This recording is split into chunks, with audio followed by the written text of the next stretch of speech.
اے میرے بیٹے، اگر تو میری باتوں کو قبول کرے اور میرے فرمان کو نگاہ میں رکھے، ایسا کہ تو حکمت کی طرف کان لگائے اور فہم سے دل لگائے، بلکہ اگر تو عقل کو پکارے اور فہم کے لیے آواز بلند کرے اور اس کو ایسا ڈھونڈے جیسے چاندی کو،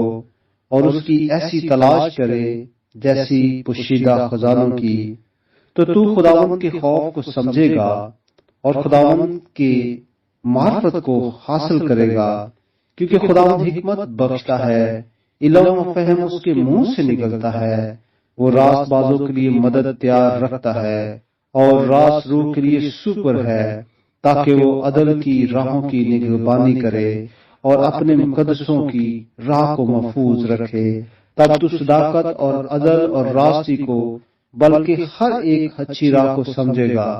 کیونکہ حکمت تیرے دل میں داخل ہوگی اور علم تیری جان کو مرغوب ہوگا، تمیز تیری نگہبان ہوگی، فہم تیری حفاظت کرے گا،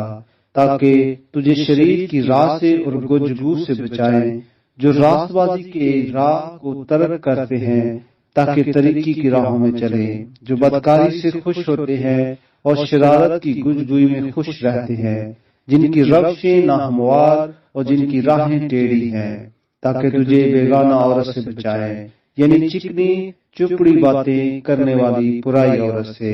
جو اپنی جوانی کے ساتھی کو چھوڑ دیتی اور اپنے خدا کے عہد کو بھول جاتی ہے، کیونکہ اس کا گھر موت کی اترائی پر ہے اور اس کی راہیں پتال کو جاتی ہیں۔ جو کوئی اس کے پاس جاتا ہے